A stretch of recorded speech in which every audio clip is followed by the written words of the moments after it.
En directo desde la Universidad de Sao Paulo. Hoy saludamos noches en el sur del continente, Argentina, Brasil y Chile. Gracias a todos los que se están conectando, especialmente a los estudiantes de la Universidad de Buenos Aires. Hoy tendremos un egresado de dicha institución que no solamente es famosa por los 3 premios Nobel que tiene la universidad, sino por sus múltiples publicaciones y por ser un referente a nivel mundial. Gracias a todos los que se conectan en México, Perú, Ecuador y Colombia. Allá son las 5 de la tarde en Colombia, Perú y Ecuador. Muy buenas tardes a todos los países de la región. Vamos a empezar esta transmisión titulada Buscando el talón de Aquiles de la enfermedad de Chagas y otras enfermedades parasitarias. Hoy estaremos centrados en 3 enfermedades: la enfermedad de Chagas, la enfermedad del sueño y leishmaniasis. Pero antes de arrancar esta transmisión, vamos a enviar unos saludos. Un saludo muy especial a los estudiantes de la Universidad Nacional, sedes Bogotá y Medellín en Colombia, a los estudiantes de la Universidad del Valle, Universidad de los Andes, Universidad de Antioquia, EAN, Universidad Distrital y Pedagógica Nacional. Por supuesto, también a todos los estudiantes que se puedan conectar desde la Universidad de Sao Paulo, donde nos encontramos el día de hoy. Recordamos que esta universidad produce aproximadamente el 20% de la investigación de Brasil. Quiere decir que por cada 5 artículos, 1 es de la Universidad de Sao Paulo. Es un centro de referencia también. Hoy estamos con un invitado que es el doctor Ariel Mariano Silver. Doctor, bienvenido. Muchas gracias. Gracias a usted por aceptar esta invitación. El doctor lleva 26 años viviendo acá en Brasil. Antes vamos a presentarlo. Él es biólogo de la Universidad de Buenos Aires, es doctor en Ciencias Exactas y Ciencias Naturales, también de la Universidad de Buenos Aires, y llegó en el año 2000 a realizar su postdoctorado en el Departamento de Bioquímica de la Universidad de Sao Paulo. El doctor nació en Córdoba, Argentina, se establece en Buenos Aires y envía hoy un saludo muy importante a todos los chicos del Colegio Nacional de San Isidro. Él dice que es hijo de las instituciones públicas porque estudió toda la escuela, como la llaman en Argentina, la primaria, y luego colegio, que es el equivalente a bachillerato, en el Colegio Nacional de San Isidro, en el municipio de San Isidro, en Buenos Aires, Argentina. Doctor, muchísimas gracias por aceptar esta invitación. Esta entrevista estará dividida en 2 partes. En una primera parte haremos preguntas desde acá para público general, audiencia general, y en una segunda parte daremos paso al público y las inquietudes que puedan tener. Muchísimas gracias, doctor, por estar el día de hoy. A ustedes. Entonces, doctor, pues entrando en materia, ya que usted lleva tantos años trabajando con parásitos y en este laboratorio de bioquímica donde nos encontramos el día de hoy, ¿qué son los tripanosomátidos? Bueno, los tripanosomátidos son organismos unicelulares relativamente complejos. Es un grupo muy interesante desde el punto de vista biológico porque es un grupo evolutivamente bastante ancestral. Y dentro de los tripanosomátidos hay una cantidad de especies que viven en asociación con otros organismos en forma parasítica o en forma mutualista. Son parásitos que son encontrados en asociación con insectos, plantas y animales, entre los animales el hombre. ¿Okay? Y ahí ya puedo comenzar a introducir un poco lo que son los organismos con los cuales trabajamos más, que son 3 tipos de parásitos de tripanosomatídeos que por estar asociados con el hombre producen 3 enfermedades diferentes. Doctor, ¿cuáles son las enfermedades más relevantes causadas por los tripanosomátidos? ¿Por qué ese interés por este? Bueno, son las que vos mencionabas al principio, la enfermedad de Chagas, muy conocida en las Américas, porque es endémica de nuestro continente.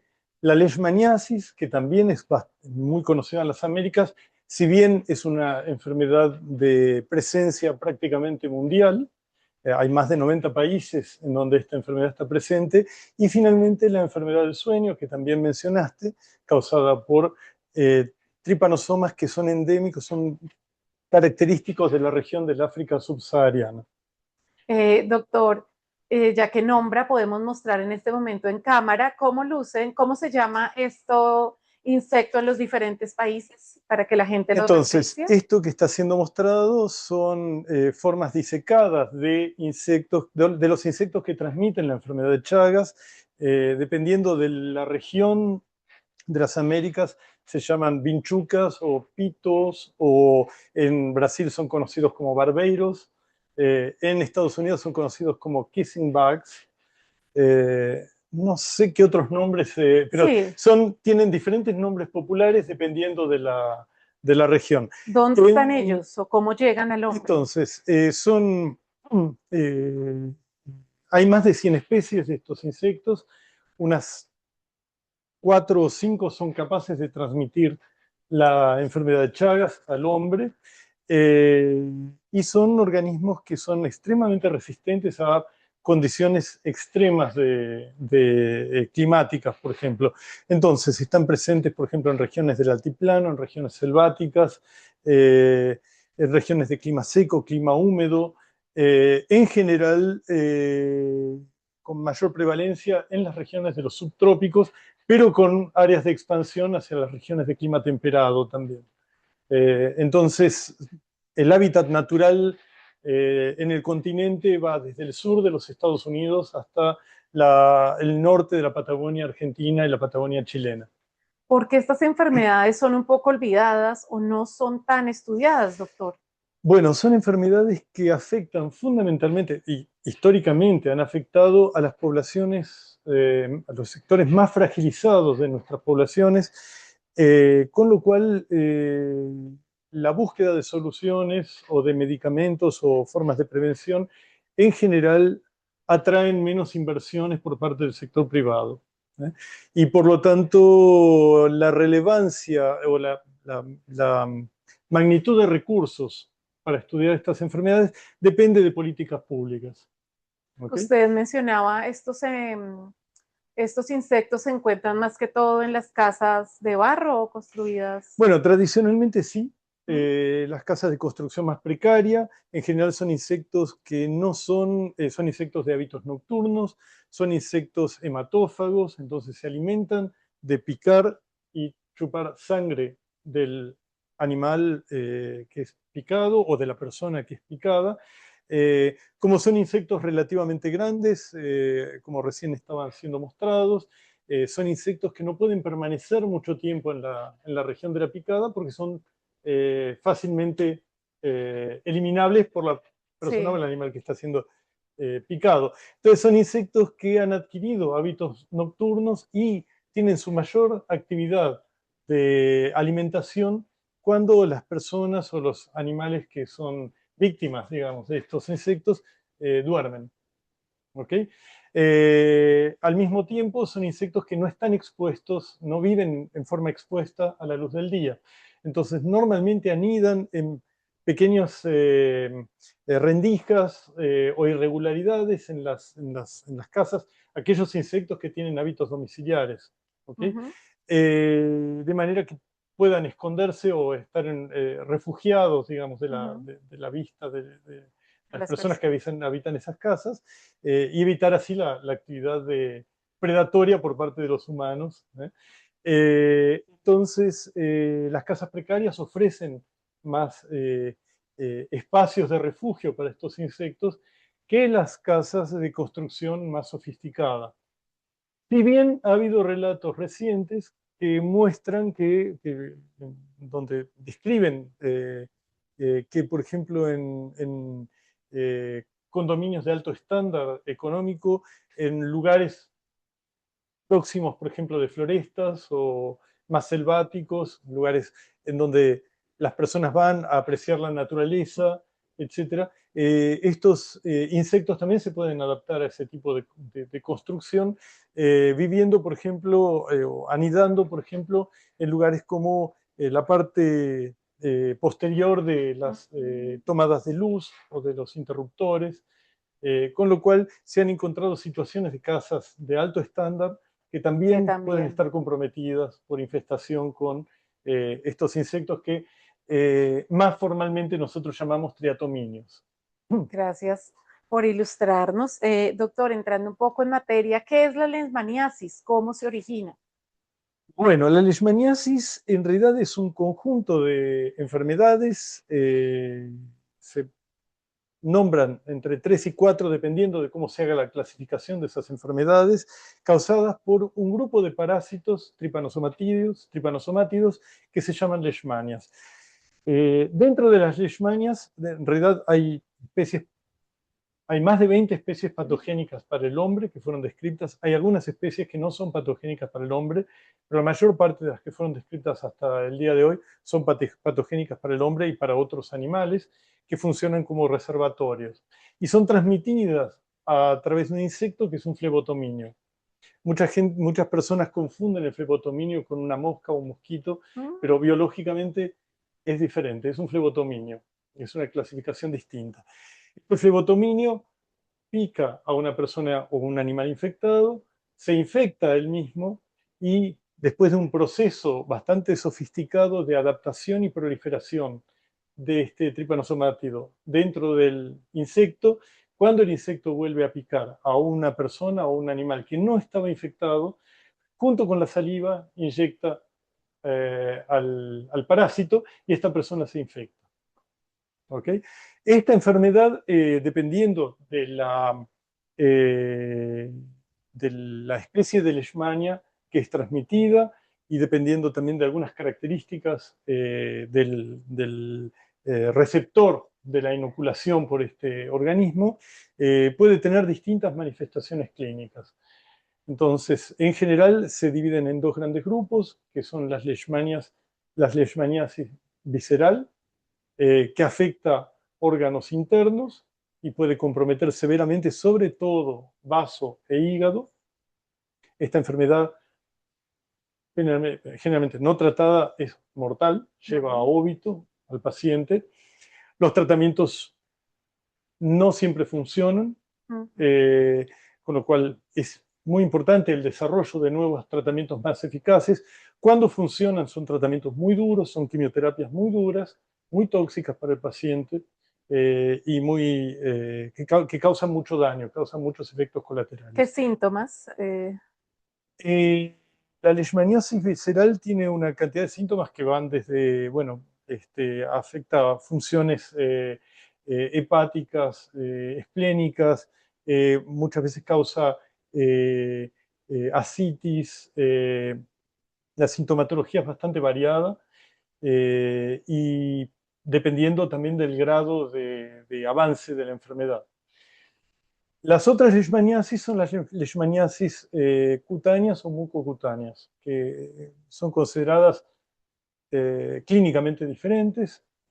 La leishmaniasis cutánea se origina de la misma manera, es un flebotominio que inocula el parásito, solo que la lesión se forma de manera superficial a nivel de la piel, primero como una especie de roncha, de grano, pero a medida que la leishmania se va replicando en esa región, va rompiendo tejido y en algún momento ese grano puede ulcerarse y de esa forma se pueden formar literalmente úlceras abiertas con características muy, muy definidas. Esas úlceras generalmente se cubren acaban siendo cubiertas por una costra. En algunos casos esas úlceras se autocuran, en otros casos hay que curarlas con algún tipo de tratamiento tópico. Nuevamente, no todos los tratamientos funcionan. Esas leishmanias eventualmente pueden infectar células que migran por el organismo y pueden llegar a tejidos blandos, con lo cual se puede producir un cuadro de leishmaniasis mucocutánea o de mucosas, donde se pueden ver afectados todos los tejidos blandos, por ejemplo el tabique nasal o regiones de cartílago. Se puede llegar literalmente a perder el tabique nasal, con lo cual la enfermedad se puede transformar en una enfermedad muy desfigurante que causa, además de los propios problemas de la enfermedad, un problema muy serio en términos de estigma social de la persona que la porta. ¿No son el mismo insecto que mostramos al comienzo? Son diferentes especies. no es el que mostramos al no, comienzo. este Es un insecto mucho menor, de mucho menor porte. Es un insecto de vuelo que, como te comentaba al principio, mucha gente se confunde con con una un mosquita. mosquito o una mosca. Se confunde con un mosquito. Es muy pequeñito, y es bien diferente. Pertenece a un grupo biológico completamente distinto al de ahorita. Exacto. Sí. Pero finalmente una infección también puede evoluir como una infección, lo que se llama una infección cutánea difusa, en donde se forman esas especies de granos, ronchas, que no llegan a abrirse como úlceras, pero debido a la migración de esas leishmanias, de esa infección, se pueden formar muchas, inclusive muy próximas unas de las otras, formando toda una región en donde esas elevaciones, digamos, en la piel se desparraman por un miembro entero, por ejemplo, o por el rostro, con lo cual también puede llegar a ser un cuadro muy desfigurante y muy... puede llegar a ser doloroso también para el paciente. El tratamiento. El tratamiento es un tratamiento muy agresivo. En algunos casos, dependiendo del tratamiento, en algunos casos el tratamiento requiere internación. Es complejo el manejo. Es complejo, es caro. Ahora hay algunos medicamentos nuevos que son un poco más eficaces, pero son muy caros y en general no están accesibles para la población afectada, que como decíamos, en general son poblaciones económicamente vulnerables, fragilizadas. Gracias, doctor. Ahora, bueno, hablando un poco de la enfermedad del sueño, ¿qué es la enfermedad del sueño? ¿Cómo se origina? Y síntomas, que es la... Bueno, la enfermedad del sueño, como te decía, son todas las tres enfermedades de las que vamos a hablar hoy, son enfermedades transmitidas por insectos. ¿Sí? En el caso de la enfermedad del sueño, es transmitida por un insecto que es una mosca, es un tabanidio en realidad, y se la conoce como mosca tsetse. Ese es el nombre que se le da en África, donde es endémica. Recordando, no es endémica de toda África, es endémica del África subsahariana. Ese es un caso muy interesante porque en las últimas décadas y sobre todo en los últimos 5 o 6 años, no recuerdo exactamente a partir de qué fecha, es una enfermedad en la que hubo un gran éxito, que es el encuentro de un medicamento que es capaz de curar prácticamente todas las variantes o de atacar prácticamente todas las variantes de parásitos que causan esta enfermedad. Entonces, es una enfermedad que actualmente afecta a un número reducido y cada vez menor de personas. Se habla de posiblemente esto es en regiones de muy difícil acceso para hacer estudios epidemiológicos y tal, entonces los datos pueden no ser datos definitivos, datos correctos, etcétera, pero las estimativas hoy es que en este momento hay aproximadamente 6.000 personas afectadas. Es un número chico, fue mucho mayor antiguamente. ¿Y cómo es la enfermedad? Bueno, una vez que la mosca tsetse, por un mecanismo que se podría decir, abusando mucho de la superficialidad, se podría decir que tiene una semejanza con el de la leishmaniosis, en el sentido de que es transmitida por la saliva del tabanidio, de la mosca tsetse, a la persona durante la alimentación de esa mosca, ¿sí? El parásito es inoculado y una vez que el parásito entra en contacto con la sangre, queda circulando en la sangre del paciente y comienza a proliferar. ¿Okay? En un determinado momento, hasta ahí es una enfermedad que trae síntomas súper inespecíficos, fiebre, dolor de cabeza, etc. Pero llega un momento que el sistema inmune no puede curar, no puede eliminar el parásito, llega un momento que el parásito consigue atravesar la barrera hematoencefálica y se aloja en el sistema nervioso central. Y ahí sí comienzan los problemas. El tratamiento de esta enfermedad en la fase sanguínea hoy es muy eficiente, Luego, una vez que llega a cerebro, el tratamiento es muy, muy complejo. Inclusive durante mucho tiempo, parte de los pacientes se morían debido a la infección y parte de los pacientes se morían debido al tratamiento. Uy, Entonces es una enfermedad muy desafiante. La fase 2, que es la fase que afecta al sistema nervioso central, es una fase de muy difícil tratamiento aún hoy en día. Lo que se trata es de que los pacientes no lleguen a la fase 2 para síntomas poder tienen esa tratarlos. fase cuando Entonces, llega al cerebro. justamente síntomas neurológicos muy severos, alteraciones conductuales, obviamente alteraciones de sueño, que eso le da el nombre a la enfermedad. Los pacientes tienen ciclos de sueño invertidos, con insomnia de noche y un sueño exagerado durante el día.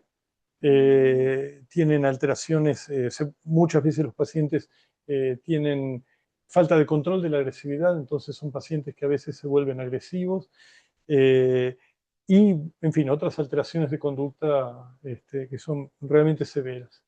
El tema es, ese paciente, si no es tratado, va a morir. Ujú. Y si es tratado, tiene pocas chances de salvarse en ese momento, cuando ya la sintomatología está declarada.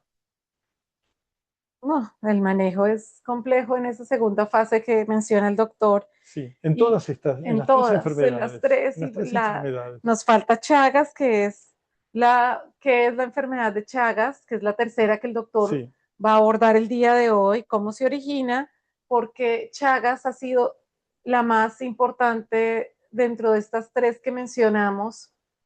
¿Cuántas muertes al año? bueno, en Chad se estima hoy aproximadamente 10.000 muertes por año. Hay una discusión entre 5 y 7 millones de personas afectadas, de acuerdo a los reportes de la Organización Mundial de la Salud. Eh, y bueno, es una enfermedad, como digo, endémica de nuestro continente, América. pero es una enfermedad que se está expandiendo a otros países fuera del continente a través de migraciones. Por ejemplo, hay un número de alrededor de entre 200 y 300 mil personas infectadas en España, eh, migrantes en general. Hay un grupo de gente infectada, por ejemplo, en Suiza. Hay grupos de personas infectadas, grupos de mucho menor ¿Cómo es el porte en modelo de Japón. infección, doctor? Entonces, la infección, como fue mostrado, es transmitida por ese insecto que fue mostrado Sí, en puedes cámara. volver a Tal vez se mostrar puede el mostrar de insecto nuevo. para, Ese insecto, que es la vinchuca, pito, sí, etcétera, en nosotros lo Colombia, llamamos triatominias. sí, es el pito. Este, ahí se ve. Y una cosa interesante es que este insecto Mm, toma sangre para alimentarse sí. de una persona o de un animal infectado. Junto con la sangre ingiere los parásitos, se infecta él mismo, Ujú, ¿eh? Y puede infectar a otra persona u otro animal cuando va a hacer una nueva alimentación sí. ingiriendo sangre sobre ese animal. Lo que es diferente de los otros es que la infección no es a través de la sangre. En el caso de este insecto, la infección se da porque el insecto, al mismo tiempo que toma sangre, defeca, Mm, y el parásito sale con las heces. es por eso. Entonces, como te comentaba fuera de Ujú, cámara, este insecto, que es un insecto de un porte relativamente grande, generalmente pica animales o personas que están durmiendo, que ujú. no perciben la picada, inconscientemente Se se rascan rascan y de esa manera se autoinoculan, desparraman las heces. las heces y se autoinoculan en ese acto. Entonces tenemos tres enfermedades, tres insectos diferentes Sí. y el doctor está estudiando rutas metabólicas. Eh, ¿Hacia dónde van las Exactamente. investigaciones, doctor? Bueno, básicamente, así, el laboratorio tiene dos grandes brazos que se Ujú, comunican, ¿sí? Entonces, empezó como un trabajo de investigación más fundamental, que es cómo es el metabolismo de estos parásitos, qué es lo que estos parásitos comen, de qué se alimentan. Una vez que llegan al intestino, una vez que son ingeridos por el triatominio y llegan al intestino junto con la sangre, ¿qué es lo que usan de esa sangre? ¿Eh? Y cómo son de diferentes en relación con nuestras propias células. ¿Ah?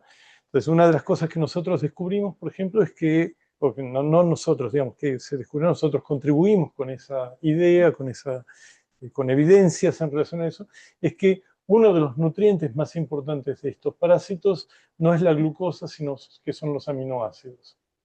¿Ok?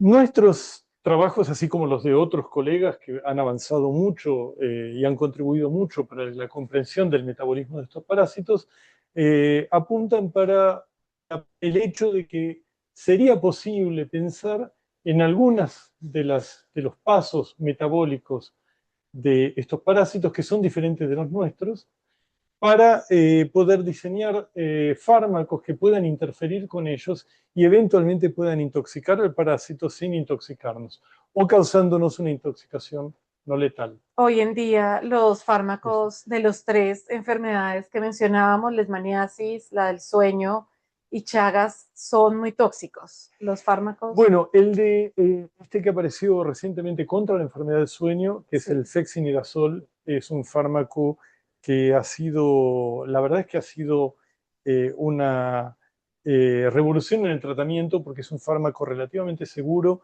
que se da con una píldora, una única dosis y es extremadamente eficaz en la fase 1, en la fase sanguínea. ¿Ok? Pero acoplado a un buen sistema de diagnóstico precoz, es el tratamiento es súper efectivo. ¿Sí? Ya con la leishmaniasis hay toda una serie de líneas de medicamentos que se han ido desarrollando a lo largo del tiempo. La gran mayoría de ellos son medicamentos altamente tóxicos, como te decía, Mm. este, eh, eh, en general son de aplicación, eh, requieren internación, el tratamiento requiere internación y monitoración del paciente de manera muy próxima. Entonces, es necesario desarrollar nuevos fármacos más seguros, más eficaces, y además con la leishmaniasis está surgiendo un problema, en realidad viene surgiendo de mucho tiempo atrás, pero es muy importante atenderlo, que es que las diferentes especies de leishmania se están volviendo resistentes a los fármacos que están siendo utilizados. Entonces, por ejemplo, en India, que es un país donde la leishmaniosis es altamente endémica, hay una serie de fármacos que no pueden ser más utilizados porque no son efectivos. Porque las leishmanias que circulan en la India son súper resistentes a esos fármacos. En relación a la enfermedad de Chagas, tenemos dos fármacos que fueron desarrollados más de medio siglo atrás, el nifurtimox y el besnidazol. En realidad, hoy predominantemente se usa uno de ellos, el besnidazol. El nifurtimox en algunos países todavía se utiliza, sobre todo cuando hay carencia de besnidazol, que a veces hay pocos laboratorios que lo producen y a veces hay escasez. Es un fármaco que es bastante eficaz en la fase aguda de la enfermedad. Pero ¿cuál es el problema? La fase aguda de la enfermedad en la enfermedad de Chagas en general no se detecta. ¿Por qué? Porque no es sintomática o porque si hay síntomas, esos síntomas son muy inespecíficos y la gente los transita como si fuera una gripe Ah, muy o algo así. parecido Entonces la con. gente no hace una consulta. Dolor de cabeza, fiebre, cosas Puede inespecíficas. pasar. Entonces la gente espera un poco, no hace la consulta, no hace el diagnóstico. La enfermedad después cronifica. Cuando la enfermedad es crónica, el fármaco, el besnidazol, es Ya no. mucho menos eficiente. De todas maneras, se han encontrado esquemas de tratamiento con besnidazol que son un poco mejores, pero dependiendo de la cepa del parásito que infecta a la persona, dependiendo de, en fin, una serie de características de cómo han sido hechos los diferentes estudios, etcétera, se habla de una eficiencia de cura parasitológica entre un 35 y un 45-50%.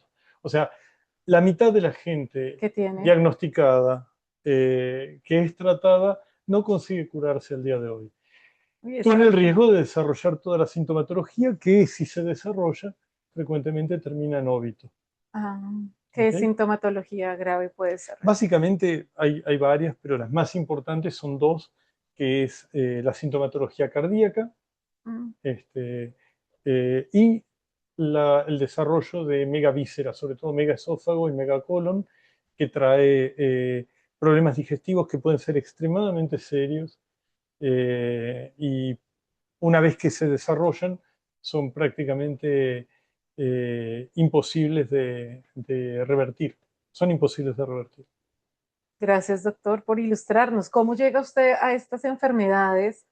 Usted creció en el Mar del Plata, él siempre ha estado al lado de los ríos a lo largo de toda su vida. Es uno, como él dijo, hijo de la educación pública y creció al lado de los ríos. ¿Cómo llega usted a tener contacto con estas enfermedades parasitarias? Bueno, sí, en Buenos Aires y siempre mirando para el Río de la Plata. Sí. Eh, en mi caso, te voy a confesar, fue casi por accidente.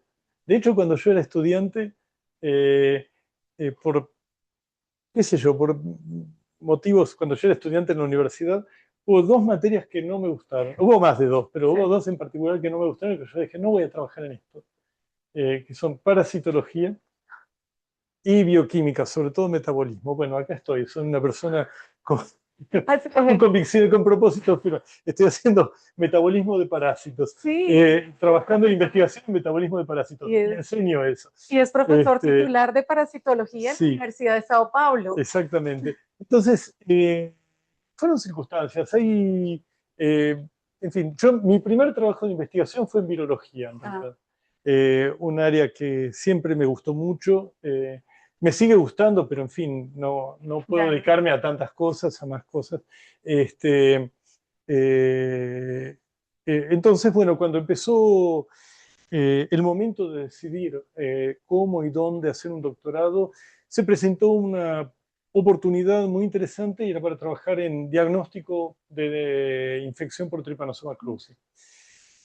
Y ahí, bueno, revisando la literatura, comencé a interesarme un poco más, comencé a ver los problemas que podían ser abordados, resueltos, perdón por la mezcla con el portugués, No se eh, preocupe. resueltos, etcétera. Y bueno, me Por decidí esta. direccionarme a comenzar una línea de investigación en Trypanosoma cruzi que después evolucionó Ah, hacia otra cosa. Estando ya insertado en el ambiente de investigación de la parasitología de Trypanosoma cruzi a través de en fin, de mi trayectoria en el doctorado y demás, surgió la posibilidad de venir a Brasil a hacer un postdoctorado sobre biología del Trypanosoma cruzi, pero con foco en el metabolismo del parásito. Ahí yo dije, no puede ser. Pero, de nuevo, dije, bueno, así como revertí mi falta de interés por la parasitología, mirando la literatura, visitando la literatura y demás, le di una chance a los temas de metabolismo y me encanté, realmente. Me es, encanté con eso. Había una cantidad había una cantidad de trabajos muy inteligentes, muy bien hechos por parte de colegas y había un campo gigantesco abierto adelante mío para empezar a explorar. Y vi una oportunidad interesante de hacer una serie de trabajos que en ese momento comencé a concebir como líneas de investigación para desarrollar como investigador independiente. Y así fue como terminando mi postdoctorado, gané mi primer subsidio para establecer mi primera línea de investigación independiente, que fue sobre metabolismo de Trypanosoma cruzi. es muchos Entonces, sacrificios la carrera del doctor. Sabemos que es un asiduo lector. Estábamos hablando de eso antes de la entrevista. Y gracias, doctor, por exponernos. Vamos entonces, si le parece, dar paso a las preguntas del sí, público. antes de eso yo quiero decir una cosa. Sacrificado como todo, pero yo siempre digo, sacrificada es la gente que tiene que levantar una pared Ajá. cargando una bolsa de arena de 50 kilos. Yo tuve la suerte de poder Sí, desarrollar mi carrera en un área que me encanta. sí. Yo hago algo que está alineado con mi vocación Ujú. y tengo ese privilegio. Claro, hay que ponerle mucha energía, ponerle mucho foco, Entusiasmo. mucho entusiasmo. A veces el entusiasmo falta un poco y a veces es frustrante, pero bueno, hay que mantenerse en esa línea. A mí no me gusta mostrarme como una persona sacrificada, siendo que tuve el privilegio De vivir aún muy de poder buenos. ejercer el trabajo que me gusta, digamos. Gracias por esa Este, aclaración, muy importante. Y estudió en la Universidad de Buenos Aires también y acá, dos universidades referentes de América Latina. Gracias, doctor, por la de aclaración, nada. muy importante. Damos paso en este momento al público. Listo. ¿Qué provoca la enfermedad del sueño? Provoca la enfermedad del sueño. Bueno, no sé si se refiere a cuál es el agente que la provoca o qué sintomatologías provoca. Las sintomatologías más o menos las Sí. comenté. Debilitamiento y sobre todo en fases avanzadas, alteraciones neurológicas. Pero el causante de eso es un parásito, un tripanosomátido, que tiene una relación de parentesco biológico con el parásito que causa la enfermedad de Chagas y que causa la leishmaniasis. Damos paso entonces a otra. Gracias, doctor, por la aclaración. Si Chagas, leishmaniasis y la enfermedad del sueño son parientes, ¿por qué no se pueden curar con un solo medicamento? Uy, Buena pregunta. Primera cosa, las enfermedades en sí son bastante diferentes en términos de la clínica. Los que son parientes son los organismos que las causan, los parásitos que las causan. son parientes los parásitos Son nada más. parientes. En relación a la pregunta, justamente hay bastante investigación y nosotros inclusive tenemos un poco esa línea de tratar de buscar vulnerabilidades semejantes en estos tres parásitos, de manera tal que podamos intentar una terapia que sea un disparo para los tres. ¿No? Pero ya buscando terapias específicas para cada uno de ellos individualmente está difícil. Entonces, eso que sería una panacea es un proyecto muy ambicioso. Estamos en esa línea, pero es un proyecto muy ambicioso y que se está mostrando bastante más difícil de lo que mucha gente imaginó al comienzo. Pero ese proyecto de buscar una misma medicina para los tres es un proyecto que existe. Gracias a la Sí. pregunta del público. Damos paso a otra.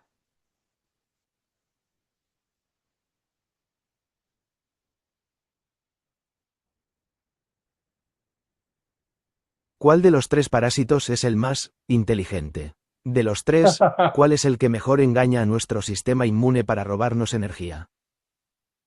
Uy, uy, uy. Bueno, qué pregunta difícil, pero pregunta interesante, porque los tres han, muy entre comillas, aprendido a engañar a nuestro sistema inmune y por eso los tres establecen infecciones crónicas que, si no son tratadas, duran el resto de la vida o lo que le quede de vida al paciente, porque algunos de ellos causan la muerte.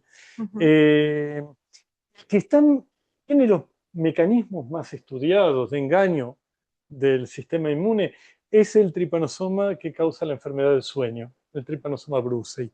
Ese tripanosoma tiene un mecanismo muy interesante, que es lo siguiente, lo voy a contar como ejemplo, no voy a ponerme a hablar de los Sí. mecanismos de engaño del sistema inmune, porque eso, de hecho, eso es motivo de muchas tesis de doctorado para cada uno de esos Sí. parásitos, ¿eh?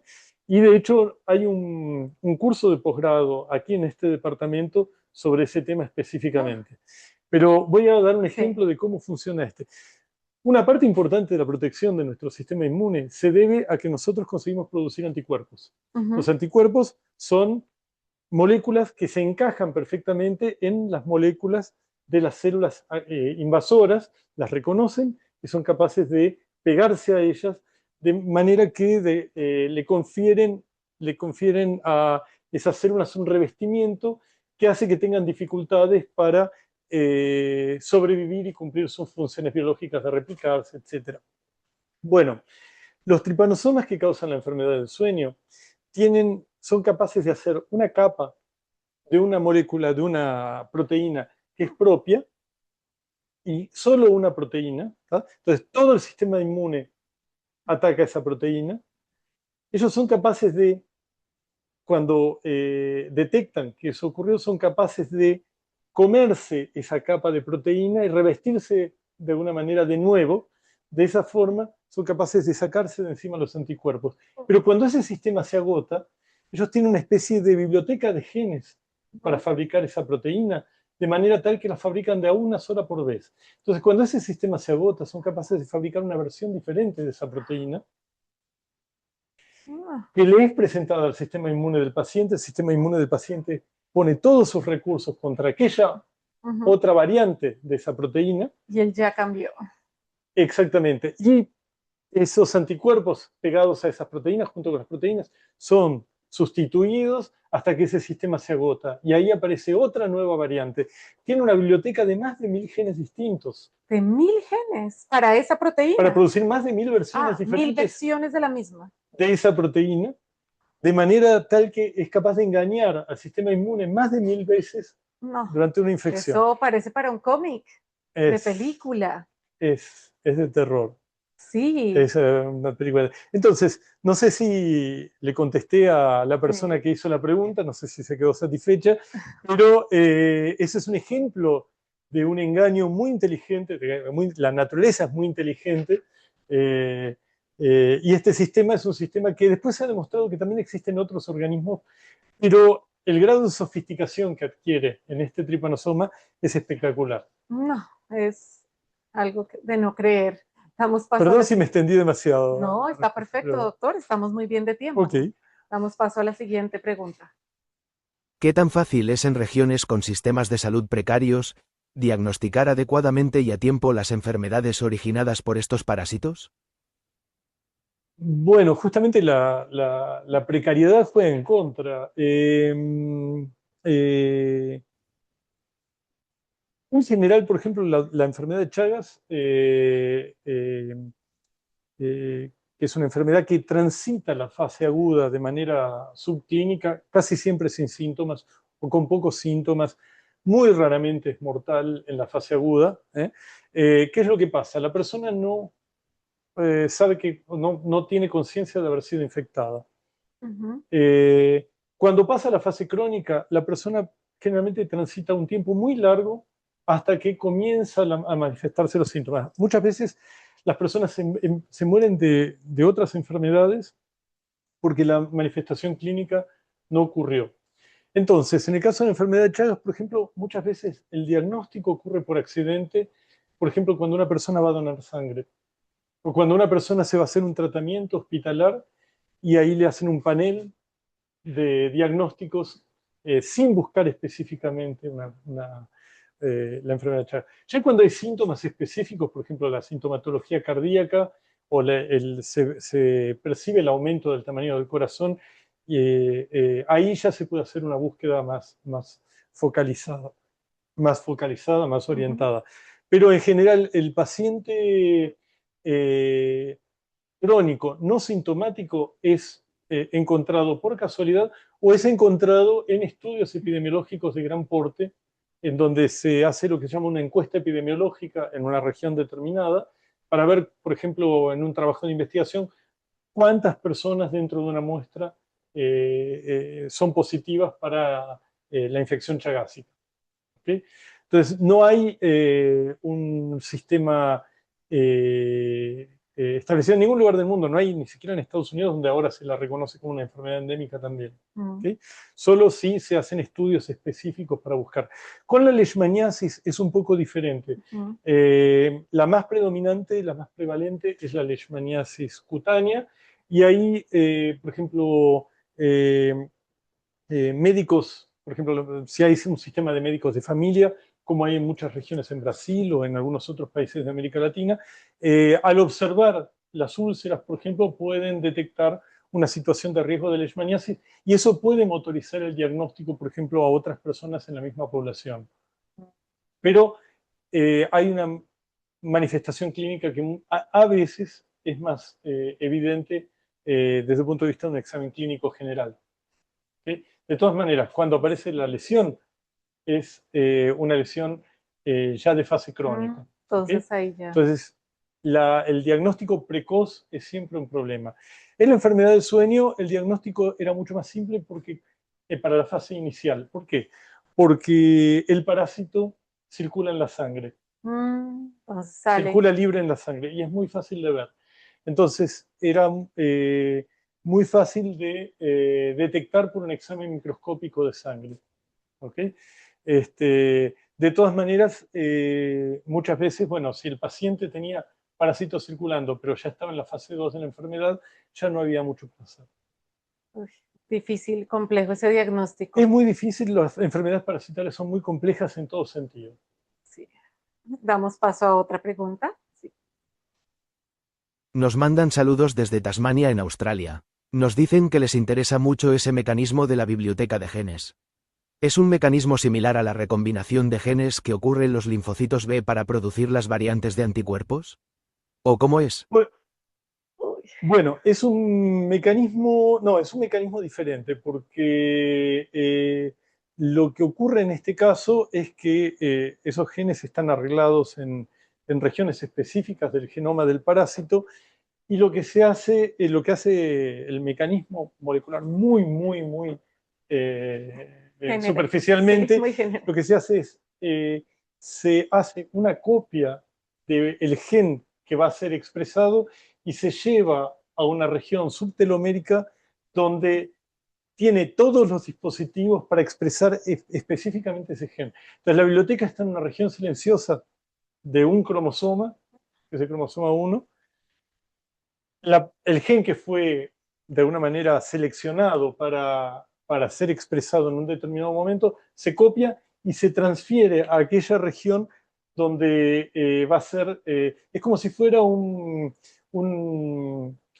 cassette que es de una biblioteca qué sé yo, un CD, ¿no? No sé lo que hay ahora, pero es como si fuera un CD de una biblioteca de CDs que es seleccionado y es llevado a un player. No, increíble. Donde va a ser tocado solo eso. O sea, él copia el gen sí, y lo expresa. Lo pone en un lugar donde están todos los dispositivos para que pueda ser expresado. Y luego copia otro gen para que exprese. Y lo sustituye. Y lo sustituye. Pero los genes originales no se pierden. Esa es la diferencia con el mecanismo de generación de la diversidad de anticuerpos. Los genes originales no se pierden, siempre los tiene guardaditos en el cromosoma 1. Sí. ¿Cuántos cromosomas tiene? Hoy no me acuerdo, bueno, pero una biblioteca de 30 y pico de cromosomas, creo que son más de 30. No me acuerdo. Pero no pasa nada, es muy importante eso que acaba de mencionar el doctor, que solamente toca como si fuera un CD o un cassette, como lo dice, es uno a la vez y no se pierde. De hecho, de la época en que se descubrió el mecanismo quedó la palabra cassette. ¿Ah, sí? Entonces se habla de cassettes. Todavía. Eso, sí. Por la analogía con lo que eran los cassettes de música, digamos. Gracias. Uf, qué pregunta. Si el parásito depende tanto del azúcar o de los aminoácidos para vivir, ¿podría la dieta del paciente ayudar a la cura? Bueno, esa es una cosa que nosotros estamos investigando justamente, es una de las cosas que estamos investigando justamente. A ver si variaciones dietarias que produzcan variaciones de composición metabólica en sangre pueden alterar la supervivencia del parásito o no, o pueden potencializar el uso de algunos fármacos. Entonces la pregunta es, todavía no sabemos, pero es una hipótesis de trabajo. Importante. En el síndrome del sueño, el paciente vive de noche y duerme de día. ¿El parásito nos obliga a este cambio de horario para aprovechar mejor nuestra energía? No se sabe. Bueno, el cuadro neurológico es súper complejo y no es que todos los pacientes viven de noche y duermen de día. Sí. Hay alteraciones de los ciclos de sueño, porque los pacientes de día tampoco duermen bien, tienen sueño interrumpido, una somnolencia permanente, pero no debido inclusive a los cambios fisiológicos. No es que consiguen dormir, se apagan como si fuera el medio de la noche y ya. No. Entonces, es muy difícil de establecer esa relación. Yo no lo he visto. Se puede confundir, doctor, con otras enfermedades, esos cambios neurológicos o, bueno, la agresividad que mencionaba, ¿se puede confundir en diagnóstico? No, es muy característico. ¿Sí? Y aparte, bueno, es una enfermedad que solo ha ocurrido en África, raramente en algunos migrantes, y aparte hoy en día es una enfermedad que está muy restringida a una cierta región. Como te decía, el éxito en la terapia, en esa terapia que fue descubierta muy recientemente, en menos de una década atrás, ha hecho con que el número de pacientes infectados haya caído a 6.000 es una cantidad muy pequeña. Ujú. Entonces, sabiendo la región de procedencia, hoy en día es muy fácil de diagnosticar, La enfermedad. inclusive por la procedencia, por la historia epidemiológica del paciente. En Latinoamérica la tenemos, No, no, en no, Latinoamérica, por suerte, esa enfermedad no está. solo África subsahariana. Sí, sí. Damos paso a otra pregunta. ¿Es el metabolismo el talón de Aquiles más real y práctico para crear fármacos en comparación con la edición genética?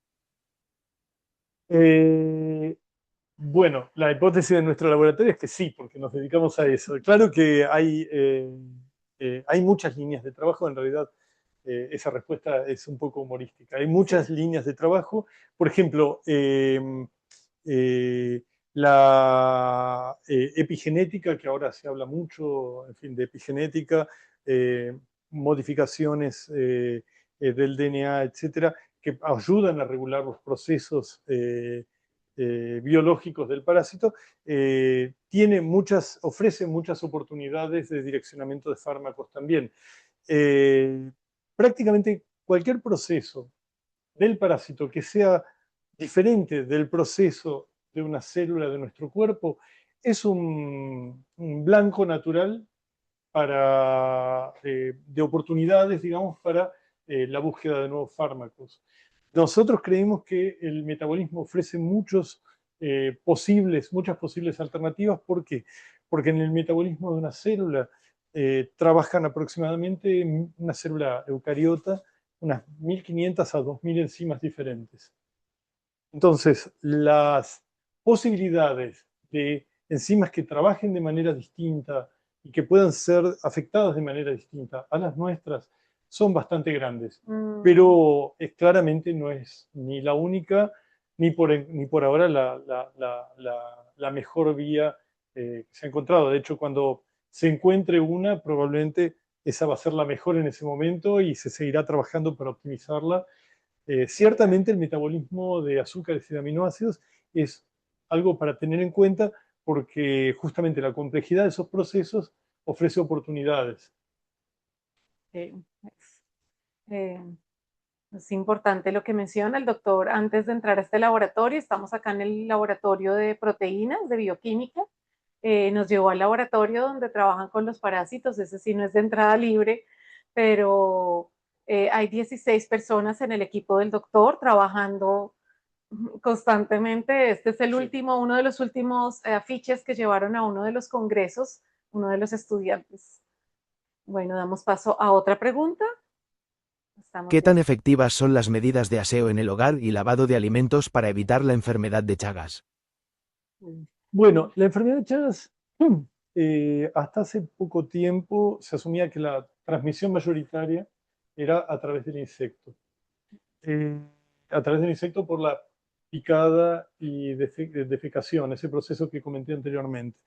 En las últimas 2 décadas se ha documentado, en realidad ya había documentos anteriores, pero se ha documentado mucho más consistentemente la transmisión, lo que se llama la transmisión oral de la enfermedad de Chagas, es la transmisión por ingesta de alimentos o bebidas contaminadas con el parásito.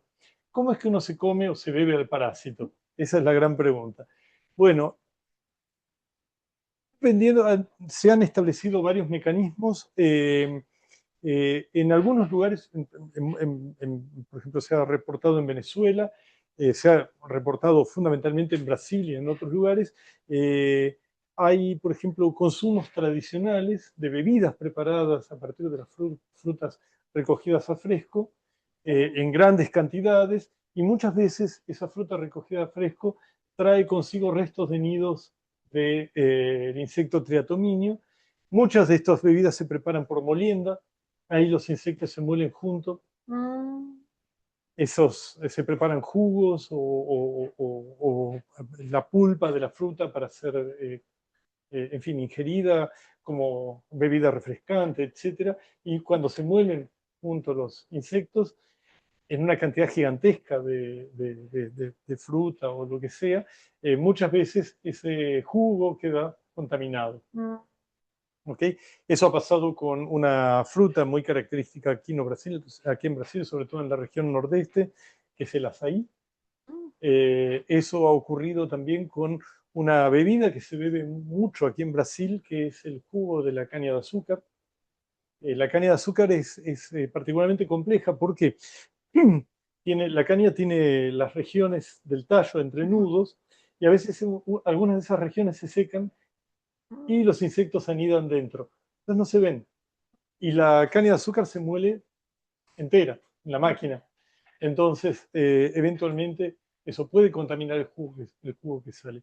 Ha habido relatos también de ingestión, de contaminación por lactancia a partir de una madre contaminada, y en el caso de bebés lactantes. Eh, ¿Hay algún reporte de contaminación por carne mal cocinada? Si bien Sí, esto es controversial, no sí, es algo... Yo no me animaría a oficial, decir que esa es una vía de contagio ¿no? importante, pero el contagio oral por frutas o jugos contaminados o bebidas contaminadas, eso es real. Y en este momento, a medida que la presencia del insecto va siendo de a poco controlada en diversos países, etcétera, la contaminación, el contagio por ingesta se vuelve epidemiológicamente más relevante. Gracias, doctor, por la aclaración. No sabía todos esos casos reportados.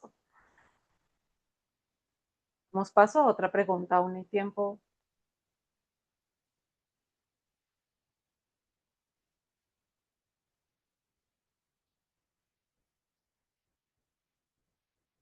En Chagas se daña el corazón, en leishmaniasis los órganos internos, y en la enfermedad del sueño el cerebro.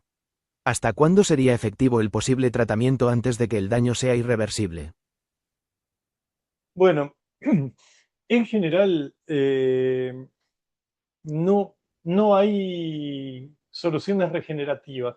Hay gente que está trabajando, por ejemplo, con células madre, investigando la posibilidad de regenerar tejidos, órganos de manera funcional, pero esos son trabajos todavía muy, muy preliminares. Eh, Se ha hecho un estudio, se han hecho una serie de estudios, recuerdo hace unos cuantos años, por ejemplo, para regenerar tejido cardíaco dañado en el caso de enfermedad de Chagas. Tejido neuronal, por ahora, no creo que sea posible.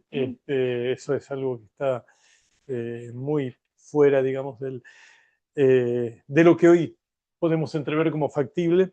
Pero las terapias en general apuntan a la cura parasitológica antes de que los síntomas se vuelvan irreversibles, se vuelvan tan severos que comprometan la vida del paciente. Eh, en el caso de Chagas, eventualmente se podría pensar en un trasplante, pero es muy complicado porque llevar un corazón sano, corazones para trasplante son escasos. Llevar un corazón sano para trasplante a un paciente que probablemente lo va a acabar reinfectando, por más que tiene una cierta chance de reinfección, es algo que todavía es un poco controversial. Se ha Sí, hecho, pero piensen que después de un trasplante viene un proceso de inmunosupresión, con lo cual si hay una infección remaneciente en algún otro tejido del cuerpo, va a reemerger. entonces, Este, entonces es complicado, un trasplante en esas condiciones es complicado. gracias, doctor, por la aclaración. Vamos con más preguntas. Sí. ¿Existen políticas públicas sobre enfermedad del Chagas? Sí, ¿Mm? sí, sí, sí. Eh, Muchos países se han comprometido seriamente con la eliminación o el control, no la eliminación, perdón, el control de especies de insectos transmisores a humanos, que no son, de nuevo, no son todas las especies, porque no son todas las especies las que habitan domicilios de personas, ¿eh? Son unas 4 o 5 especies.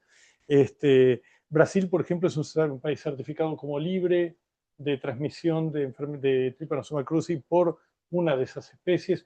Uruguay es considerado un país libre de transmisión, siendo que ya fue un país endémico.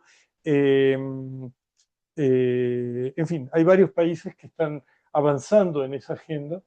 de forma desigual, de forma más compleja, dependiendo de las políticas en cada caso, pero sí, en general hay políticas públicas bastante consistentes, sobre todo desde el punto de vista del ataque al insecto transmisor. ¿O eso qué es? ¿Fumigación? Generalmente fumigación, mejora de los hábitats, de las moradías, Sí, las las casas, viviendas. las viviendas. Perdón, me salen las palabras en portugués a veces. La mayor parte de las acciones de prevención pasan por el control por el control de insectos. Gracias, doctor. Tenemos tiempo para más preguntas. ¿Podría su investigación servir para crear un nuevo test de diagnóstico que detecte las enfermedades rastreando los químicos que el parásito libera en nuestro cuerpo? Bueno, esa es otra de las cosas que pretendemos hacer. De hecho, va relacionado con la pregunta anterior sobre si la alimentación podría Sí. incidir en la viabilidad del parásito.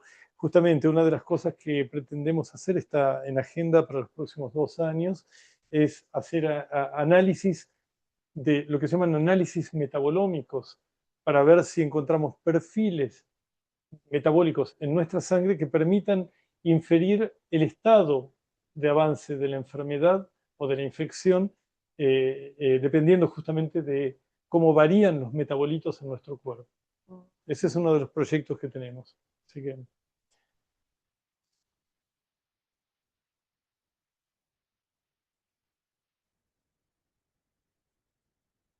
¿Qué recomienda a estudiantes con pregrado para continuar sus estudios? Bueno, a ver.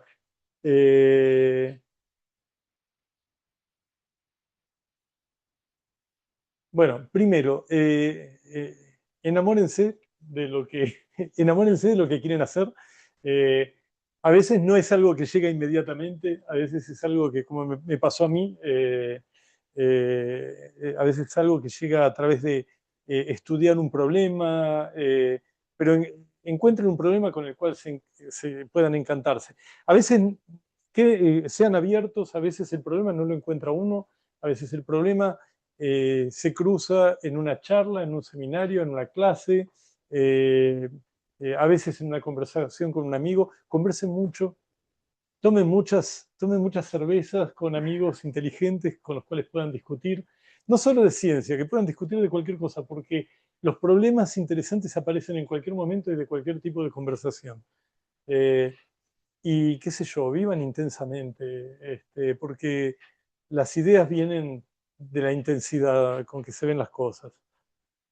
Pónganle energía y una vez que encuentren aquello, bueno, pónganle mucha energía y sean resistentes a la frustración. Gracias por ese mensaje. Listo, damos paso a otra pregunta. El doctor nos Su estudio regaló. de las rutas metabólicas es muy específico, pero este conocimiento puede tener aplicaciones más allá de estas 3 enfermedades. Entender cómo estos parásitos gestionan su energía nos da pistas para curar problemas humanos. Sí, entiendo que es más un comentario que una pregunta, estoy totalmente de acuerdo y de hecho nosotros, por ejemplo, hemos colaborado desde nuestro conocimiento de metabolismo, por ejemplo, recientemente, ahora en 2025, hemos colaborado con un grupo que estaba trabajando con, en fin, una posible direccionamiento de cura de Alzheimer.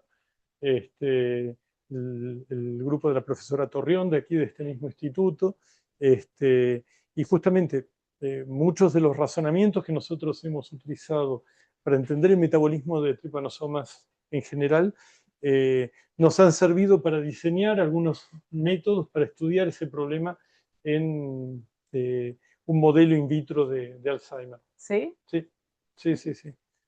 Entonces, sí, es totalmente correcto eso. ¿Cómo es el modelo in vitro del Alzheimer?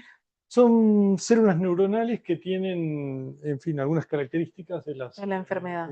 sí, de las alteraciones que causan la enfermedad. Eso no me transforma en un especialista en Alzheimer, No, no. pero como especialista en metabolismo, Sí, abre esa puerta, claro. ciertamente.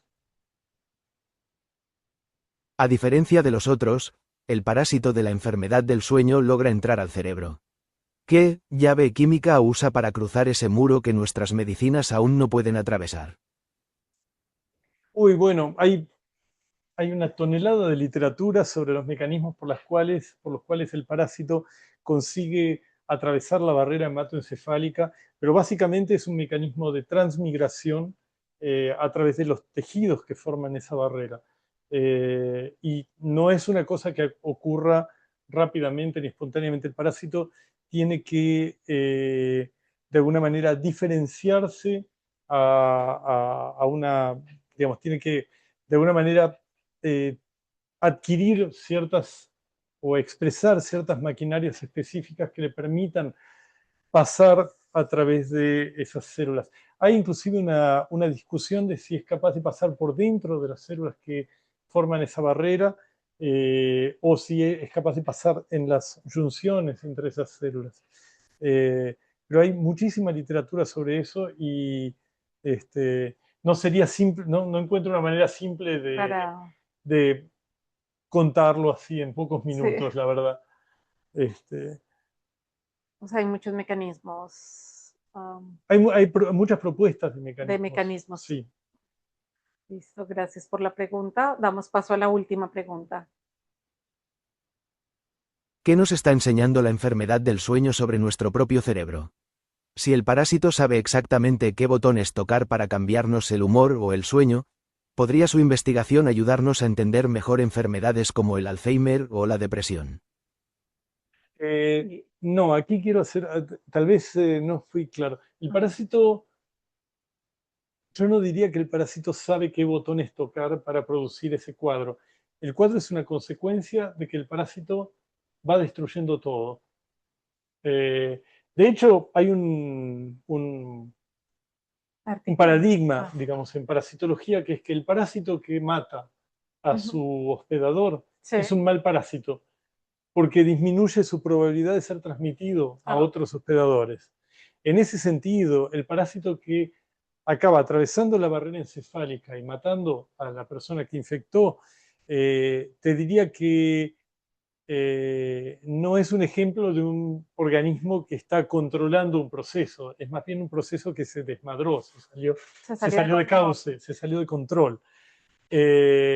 Al parásito le puede a lo mejor ayudar a sobrevivir un poco más, en el sentido de que la respuesta inmune no llega al cerebro de la misma manera que está presente en la sangre. Ujú. Entonces, si el parásito agotó su repertorio de proteínas variantes de superficie que le permiten engañar al sistema inmune, tal vez llegar al sistema nervioso central le permite un tiempo más de sobrevida, pero inclusive es problemático porque el parásito, una vez que llega al sistema nervioso central, es una vía muerta para el parásito. El parásito no puede ser recapturado por una mosca que pica, Mm, porque ya salió sí. del circuito sanguíneo. Entonces, ese parásito va a morir con esa persona. Mm, Entonces, la idea de que el parásito está haciendo algo sobre lo cual tiene control, entre comillas, no sé si es una idea muy adecuada, es una idea que yo en todo caso no comparto. mm, Es más bien una consecuencia de un cuadro que ya está fuera de control, como vos decís. De todas maneras, volviendo a la pregunta principal, ¿qué nos pueden enseñar los daños neurológicos que el parásito causa sobre otras enfermedades? Y bueno, hay algunos paralelos que se están explorando en la literatura, pero el daño que causa el parásito es tan diferente y tanto más masivo, sobre todo en estadios avanzados, que es muy difícil decir que de ahí se puede hacer un paralelo con un proceso progresivo, relativamente lento, como son, por ejemplo, y relacionado inclusive a la vejez, como es, por ejemplo, el Alzheimer. mm. Uy, eh, creo que ya último comentario para finalizar.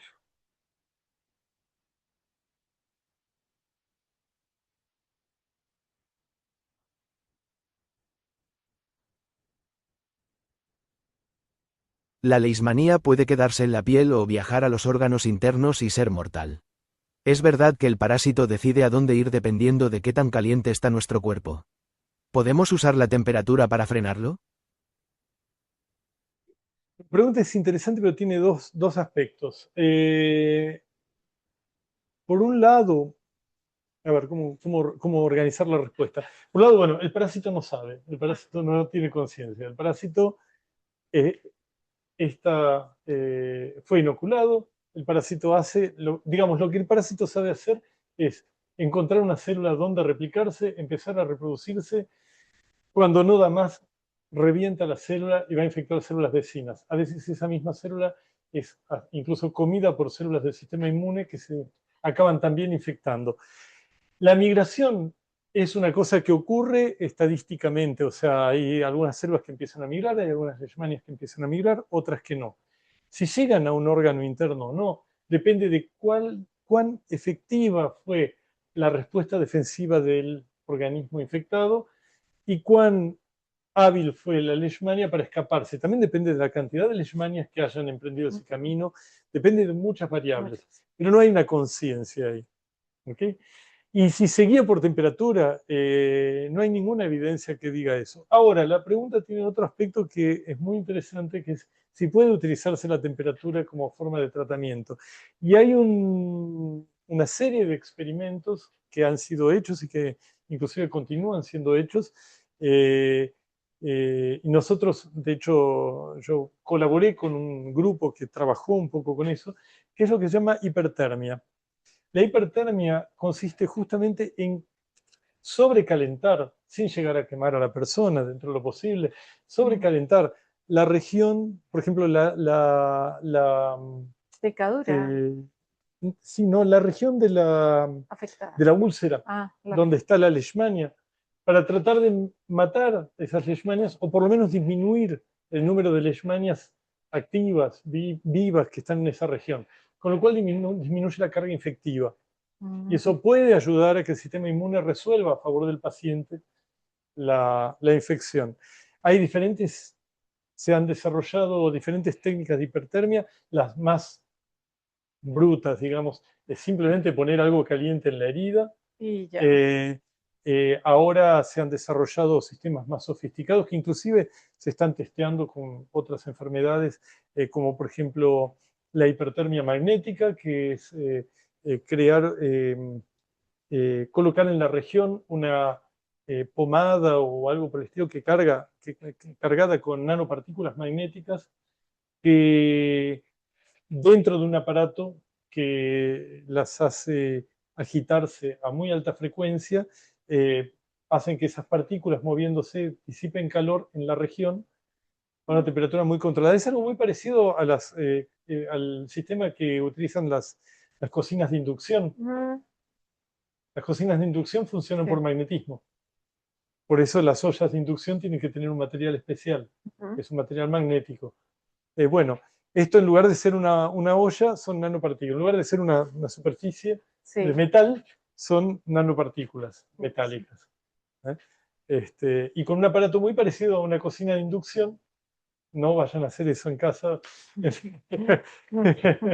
pero que funciona con un principio muy parecido. Esas nanopartículas pueden disipar calor y ya incluso creo que hubo algún ensayo clínico para curar la leishmaniosis cutánea. Increíble. Creo que es promisorio. Doctor, muchísimas gracias por habernos recibido en su laboratorio de bioquímica en este viernes 9 de enero. Vamos a cerrar entonces con un mensaje el que usted quiera mandar a los jóvenes y a todas las personas que se conectaron el día de hoy. Bueno, nada. Defiendan el sistema de salud, defiendan el sistema de educación pública, defiendan el sistema de investigación. Es lo que nos trae de alguna manera algunos trazos de civilización en este mundo que está brutal y está extremadamente violento. Y es lo que es lo que nos trae perspectivas de sobrevivir nosotros y de ayudar a sobrevivir a nuestros prójimos, a nuestros semejantes. Sin esto no tenemos nada, volvemos a la barbarie. Entonces, creo que mi mensaje hoy, atravesado por las noticias de los últimos días, semanas, meses, es defiendan la cultura, defiendan la investigación, defiendan la educación, defiendan la salud pública, defiendan las vacunas. Ay, gracias, Eso, porque hay muchos mensajes antivacunas ahorita alrededor del mundo. En Argentina hay un movimiento fuerte, ¿cierto? sí, sí, sí. Entonces, Eh, entonces, yo diría que por ahora lo que más me preocupa y lo que más me viene a la cabeza es eso. y teniendo en cuenta que él es de Buenos Aires, que es una de las tercera ciudad con más teatros en el mundo, Sí, sí, Buenos Aires es una ciudad de la cultura. con las bibliotecas, las librerías, que nos contaba que Sí. pasaba sus horas de adolescente leyendo. Gracias, doctor, por esta entrevista el día de hoy. Mandamos un saludo a todos los que se conectaron y muchísimas gracias por estar. Chao.